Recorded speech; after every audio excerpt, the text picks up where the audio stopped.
It was a quiet Thursday evening when Laura realized something was wrong.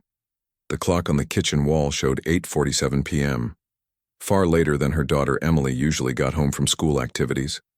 At first, she told herself not to panic. Teenagers lose track of time, phones die, buses run late. But when she called Emily's best friend and heard the trembling answer, "She never showed up to rehearsal today," something inside Laura froze. She tried to steady her breathing, dialing number after number. No answer. Emily's phone went straight to voicemail, each call swallowed by the same recorded voice. "Hi, this is Emily. Leave a message." By the third time, Laura's hands were shaking so badly she dropped the phone. Within an hour, the small suburban street outside her house filled with flashing blue and red lights. Neighbors peeked through curtains, reporters soon followed. The police asked the same questions over and over. "When was the last time you saw her? Did she seem upset? Did she mention anyone new?" Laura's answers blurred together until even her own voice sounded foreign. The next morning, Emily's backpack was found near a bus stop 2 miles away, torn open, notebooks scattered. There were no signs of a struggle, no fingerprints, no witnesses. Just silence. For 10 endless days, Laura lived in a fog of fear. She barely slept, barely ate. Every knock at the door made her heart stop. The news spread quickly. Missing girl, 15, last seen leaving school. The media camped outside her yard waiting for a tearful statement. Strangers online called Laura careless, selfish, even suspicious. "How could a mother not know where her daughter was?" they wrote. Each word stabbed deeper than the last. On the 7th night, Laura sat alone in Emily's room, clutching one of her daughter's hoodies to her chest. The faint scent of shampoo and vanilla perfume still lingered. "Please," she whispered into the empty air. "Just come home." And then, on the 10th morning, she did. A call came at dawn. A farmer had found a girl walking barefoot along a rural road, clothes dirty, eyes distant. When Laura arrived at the small clinic, she almost didn't recognize her own daughter. Emily looked pale, thinner, her once bright eyes shadowed by something unspoken. She said almost nothing, only that she was fine and didn't remember much. The doctor said she wasn't physically harmed, just exhausted. But to Laura, something was off. Emily flinched when touched. She refused to sleep with the lights off, and whenever the phone rang, she'd stiffen, her gaze darting to the window as if afraid someone might be watching. Laura tried everything: warm meals, soft talks, silence. Nothing worked. Her daughter had returned, but the light inside her had not. And every night Laura's unease grew stronger. On the 5th night after Emily's return, Laura woke to faint noises, the floor creaking, whispers from down the hall. She followed the sound and found her daughter sitting by the window, staring into the darkness. "Emily?" she whispered. But Emily didn't turn. Her eyes were fixed on something unseen beyond the glass.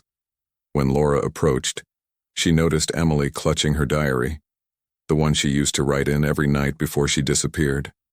Only now, her fingers gripped it as if it were the only thing keeping her safe. Laura didn't ask what was inside, not yet. But deep down she knew, whatever those pages held, was the reason her daughter had vanished.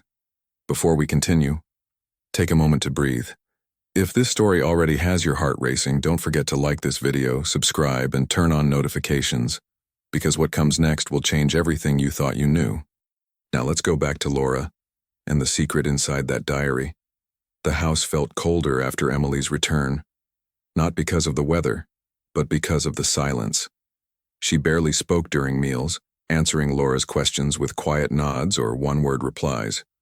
Sometimes Laura caught her daughter tracing invisible shapes on the table, as if lost in thought. Other times she'd catch Emily staring at her phone, scrolling through blank screens before quickly locking it again. One afternoon, Laura came home early from work and heard the shower running upstairs. The door to Emily's room was slightly open. A strange urge pulled her closer. The bed was unmade, but Laura's attention went straight to the nightstand. Emily's diary wasn't there. In its place was a folded note, blank on one side but faint writing pressed through the paper from another page. Laura could barely make out the words. "He said not to tell anyone. He said they'd never believe me." A chill ran through her body. Later that evening, she tried to ask casually, "Sweetheart, is there someone you were afraid of?" Emily froze, the fork halfway to her mouth. Her lips parted slightly, but no sound came. Then she whispered, "Please, Mom, don't ask." That night, Laura lay awake listening to the wind scrape branches against the window. Every sound made her flinch. She couldn't shake the image of those words. He said they'd never believe me. Who was he? The next morning, Laura found Emily sitting on the front porch steps, her hoodie pulled tight over her head, the diary open in her lap. "Can I read it?" Laura asked gently. Emily shook her head. "Not yet. Will you tell me what happened?" Another shake. "When I can." And then, softly, almost too quiet to hear, Emily added, "It wasn't what you think." Laura didn't know what to think anymore. Over the following days, things only grew stranger. A car began parking across the street at odd hours, engine idling with its lights off. When Laura stepped outside, it would drive away. Anonymous calls came late at night, silent on the other end. Emily refused to go to school. She said she felt safer at home, though she never explained why. One evening, while doing laundry, Laura found something in the pocket of Emily's jeans, a small silver key. On the tag, written in blue marker, was a single word, locker. But it wasn't the kind used for school. Laura had never seen this kind before. She waited until Emily fell asleep that night. Then she went into her daughter's room and searched quietly, guilt knotting her stomach. Under the mattress, she finally found it. The diary. Its cover was torn at the edges, pages filled with hurried handwriting, doodles and stains from tears that had long since dried. Laura hesitated, but the moment she opened it, her world began to unravel. The first pages were harmless, songs, school drama, a crush or two. Then came darker entries, mentions of someone watching her, of a secret she couldn't tell, and of a man who kept showing up wherever she went. Laura's heart pounded. She turned another page and stopped. There, written in shaky ink, was a name she knew. David. Laura's breath caught in her throat. David, her boyfriend, the man she had been dating for nearly a year. The man who had comforted her every day. Emily was gone. The diary slipped from her hands. Outside, the wind howled through the trees, and Laura realized her knees were shaking. She wanted to scream, but no sound came. Her entire body trembled with disbelief. Had her daughter been afraid of him? At that moment, a door creaked behind her. Laura turned slowly and froze. Emily was standing there, eyes wide, realizing what her mother had done. "You read it," she said, her voice trembling. Laura's lips parted, desperate for words, but none came. Emily's eyes filled with tears. "I told you not to look," she whispered. "Now he'll know." Laura's mind spiraled into chaos. He'll know? What did that mean? She reached out to her daughter, but Emily stepped back, her face pale and frightened. "Emily," Laura whispered, "what do you mean? He'll know." But Emily only shook her head, hugging herself tightly. "He checks my phone. He checks everything."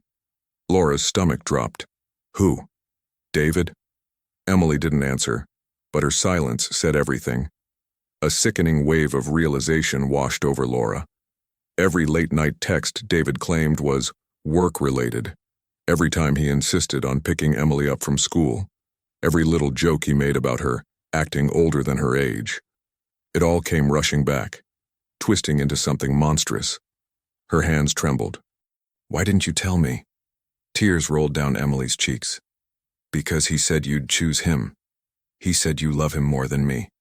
The words hit Laura harder than any blow. She reached for her daughter again, but Emily backed away. "You weren't supposed to find the diary," she said through sobs. "Now he'll know I told." Laura's voice cracked. "He'll never touch you again, I promise." But inside, she was terrified. David was due to arrive in less than an hour. They had plans for dinner. The thought of sitting across from him now made her skin crawl. When he finally knocked on the door, Laura forced herself to breathe. "Stay in your room," she whispered to Emily, and locked the door. David walked in with his usual easy smile, a bottle of wine in one hand. "Hey, beautiful," he said, leaning in to kiss her. Laura turned away. He frowned. "Something wrong?" Her throat was dry. "Where were you last night?" He blinked. "Working late, why?" Laura's heart pounded so hard it hurt. "Emily says she saw you outside her school before she disappeared." David's expression didn't change at first. Then he laughed, low and disbelieving. "That's insane. Laura, she's traumatized. She's making things up. She wrote your name in her diary," Laura said quietly. The room went dead silent. David's smile vanished. "You read her diary?" Laura's hands clenched. "I had to. She's terrified of you." He stepped closer, his voice dropping to a whisper. "You shouldn't believe everything a teenager writes." Laura's back hit the wall. The way he was looking at her, cold, calculating, wasn't the David she thought she knew. She realized then how easily he'd deceived her, how charming he could be when he wanted to. But before he could say another word, a soft creak came from upstairs. "Emily." David turned his head toward the sound. "She's here, isn't she?" Laura's heart raced. "Leave her alone." He moved toward the stairs and something inside Laura snapped. She grabbed the nearest thing, a ceramic vase, and hurled it. It shattered at his feet, startling him just long enough for her to scream, "Get out of my house!" David hesitated, eyes burning with fury, then walked to the door slowly. "You'll regret this," he said, voice low and venomous. "You're destroying your own family." When the door slammed behind him, Laura collapsed to the floor, shaking uncontrollably. Upstairs, Emily was sobbing. Laura ran to her, wrapping her in trembling arms. "It's over," she whispered. "I'll protect you now." But deep down, she knew it wasn't over. Not yet. The next morning, Laura went to the police with Emily's diary, but the officer's polite smile turned stiff when he saw the name. David wasn't just anyone. He was a respected contractor, known in town. Without solid proof, all they could do was look into it. Laura left the station furious and defeated. How many times had she ignored the signs? How many mothers had doubted their daughters before it was too late? That night, as she locked every window and door, she found the silver key again, the one from Emily's jeans. Turning it in her hand, she realized it wasn't over because the truth wasn't fully out yet. Emily had written about a locker. Somewhere, there were more secrets, maybe the evidence the police needed. And Laura was going to find it. The next morning, the world outside looked deceptively calm. Sunlight filtering through the trees, birds singing as if nothing had happened. But inside Laura's chest, there was a storm. She couldn't stop staring at the silver key. Its edges were worn smooth, as if Emily had carried it for months. The word locker was fading, almost unreadable now. Somewhere out there, that locker held the truth. While Emily rested, Laura decided to find it. She started by checking local gyms, bus stations, storage facilities, anywhere with numbered lockers. But nothing matched the key. Hours passed. Then, as she was driving home, something caught her eye. An old self-storage warehouse on the outskirts of town. She almost missed it. Rusted sign, half-broken fence, but something about it made her stop. Inside, the air smelled of dust and metal. Rows of small lockers lined the walls, most of them unused. Laura's hands shook as she tried the key on one after another. Finally, at locker number 108, she heard a click. The door creaked open, revealing a small box and a folded sweatshirt. Emily's sweatshirt from the day she disappeared. Beneath it, there was a phone, its screen cracked but still functional. Laura turned it on, heart pounding. A single video file appeared, dated 9 days before Emily vanished. Her fingers trembled as she pressed play. The image was shaky, Emily's face pale and anxious filling the frame. She whispered, "Mom, if you ever see this, it means I couldn't tell you in person. David isn't who he says he is. Please, believe me. Don't let him near us." Laura's knees gave out.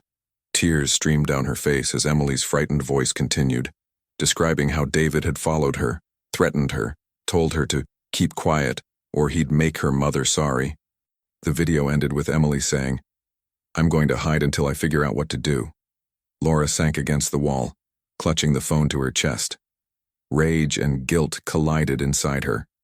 She had brought this man into their home. She had trusted him. She called the police immediately, but before she could even finish explaining, she noticed something through the grimy window. A car parked outside, engine running. David's car. Her voice faltered. "He's here," she whispered into the phone. The dispatcher told her to stay calm, stay hidden, that officers were on their way. But Laura couldn't just wait. She slid the phone into her pocket, quietly locked the storage unit from inside, and peeked through the narrow slits of the door.